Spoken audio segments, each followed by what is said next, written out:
the story itself, it's called I Fed My Dad to a Pelican, and it is based on, well, it is my wild, ridiculous, true story. Get radio breakfast with Rich Smith.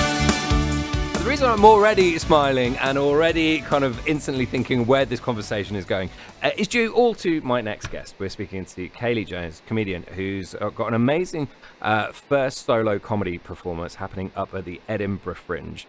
But that only tells not even a quarter of the story. Kayleigh, good morning to you. Morning.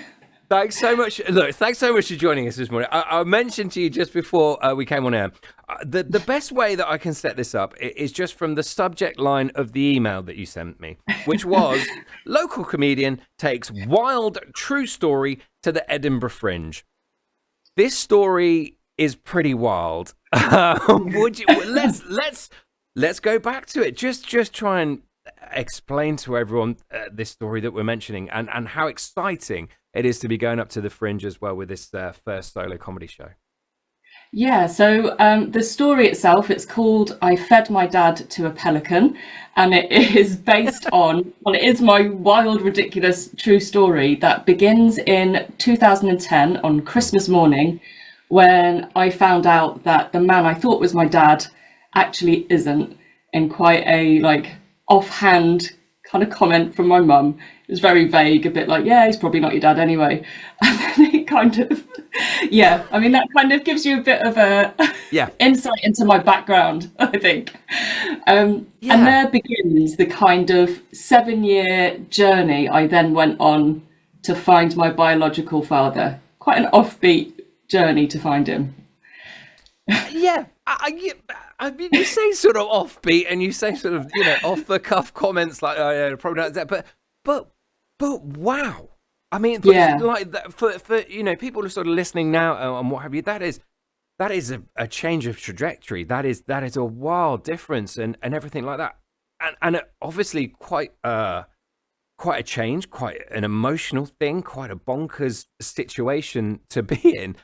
Yeah, and then to find humour in it as well. Yes, that's very much kind of, I come from a very unconventional, dysfunctional family, and if you see the show, you'll go, yeah, I see. Where emotions are kind of dealt with in like a normal way, I would say, and humour is kind of my way of dealing with the kind of more emotional, dark stuff, I guess. So I very much look at the story with humour, but there is heart in the show and the story as well. Wow. But it's kind of, yeah. My mum's a big character in the show because she's nuts. and kind of, I think, when you sort of say that a lot of people kind of find humour in the darker side of things, I think that reigns true with people too, and yeah. kind of, making, I'm a little bit the same in kind of sensitive situations, make a joke because that'll make people feel better, and sometimes it does work, and sometimes it's completely the wrong thing to say as well. Yeah. in terms of kind of the kind of trajectory of your life, I guess. Yeah. Finding this out, was that something that sort of led you into the sort of writing and comedy circle? Was that kind of like always a thing for you, that writing was always there, that seeing this humour in sort of darker situations in your life and what have you, was that kind of like a path that was sort of paralleled? Sort of. I mean, this started in 2010, and back then I wanted to be in musicals, and I very much followed a traditional kind of going to be an actor, move to London path. It wasn't until kind of 2017-ish that I fell into comedy.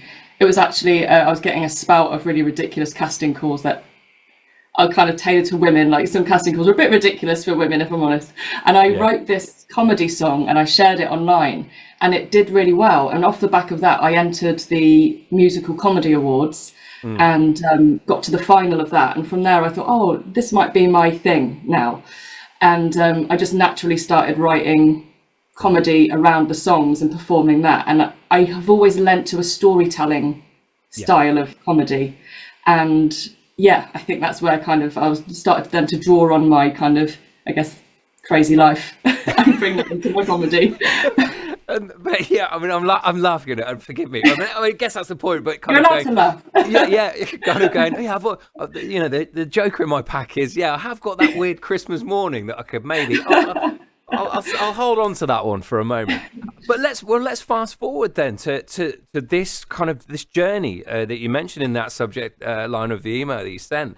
Up to the Edinburgh Fringe, because look, this is the kind of Amelia, this is the zenith of comedians performing at the Fringe. This is a big one.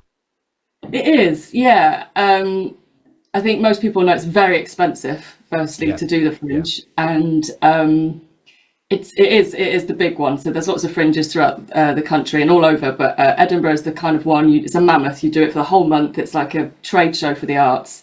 And so I started doing my show. I put my show together in 2023, and I've kind of been developing it over time. Last year I took it to the Leicester Comedy Festival and it was nominated for Best Debut. So I was like, okay, I feel like I've got a good enough show now. So this year, end of last year, I started applying to venues, and I applied for the Keep It Fringe Fund, which is the Phoebe Waller-Bridge Fund that she set up a few years ago, and it's now like a government arts fund, and I was really lucky to get it. So with that, I was then able to apply to venues that are a bit more established in Edinburgh, and I was really lucky to get a spot with Gilded Balloon. Wow, that's a really fascinating actually way in, because when we chat to anyone in various different walks of life, whether it be comedians, whether it be business owners, whether it be musicians or anything like that, you don't know the kind of process, and I don't know the sort of process of getting there, and there'll be some people who go, oh yeah, I had a video that went viral, and that sort of put me in the front of the eye of everyone and what have you, but also the help that's needed and the breaks and the talent, it all has to kind of come together to kind of go like you said, almost like going to the Leicester Comedy Festival and what have you, and then going, oh, actually, that other people have gone, yeah, you're really good. This is your moment. Why don't you absolutely go for it? That's it's an interesting process. Yeah, and it's really competitive, because you then have to kind of sell yourself to like the promoters and venues up at Edinburgh, because there's so many people applying for slots there. Wow, so I applied for a few and didn't get accepted, and thought, oh no, I'm not going to be able to go up, and then was really lucky last minute, got an offer with Gilded Balloon, which I didn't expect, because they're one of the big four there. And then getting that fund, I was like, okay, I can pay for the venue at least with that. And that's phenomenal, and to be right in the mix with it, it's going to be super exciting this summer.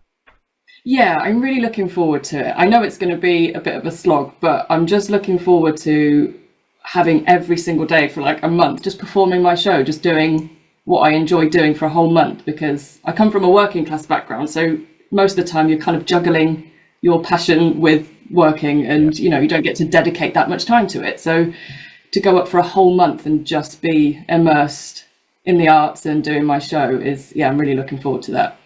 Well, it seems a bit remiss to say sort of best of luck with it, because I think like that's not part of it. It's the absolute talent that kind of gets you there, and people go, this is amazing and this is so good. So I'm sort of kind of holding back with the best of luck things. But in terms of although I do mean it, obviously, but in terms of people coming up to seeing you and what have you, I know it's bonkers. I know it's crazy and expensive and all this kind of stuff all over the place and what have you, and I'm sure sort of tickets are flying out already. But if people want to kind of come and see you and hear this, I mean, well, we've just heard little snippets of it now. We don't want to give the game away too much with what's going on, but a mad story that's going to be happening up at the Fringe. Where can people find out more info about you?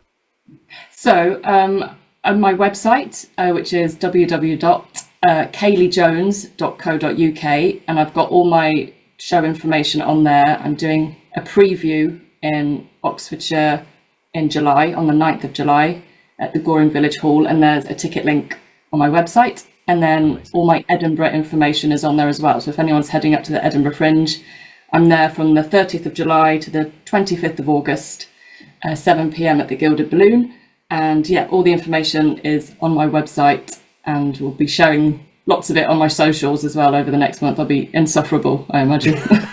No, it's part of the course. It is part of the course. Well, look, that's going to be absolutely amazing. I'm sure Edinburgh is going to be absolutely incredible. And a little teaser taster for those around the Goring area as well. Highly recommend getting down there to see that. It's going to be amazing. Kayleigh, thank you so much for joining us this morning. And I will finish by saying best of luck with everything up at the Thank you, Rich. Thanks for having me on. Absolute pleasure. Absolute pleasure. Kayleigh Jones there, comedian, first solo comedy show, as we heard, up at the Fringe this year, and that gig in Goring in July. Make sure you catch her because, trust me, the story is nuts. The story is nuts.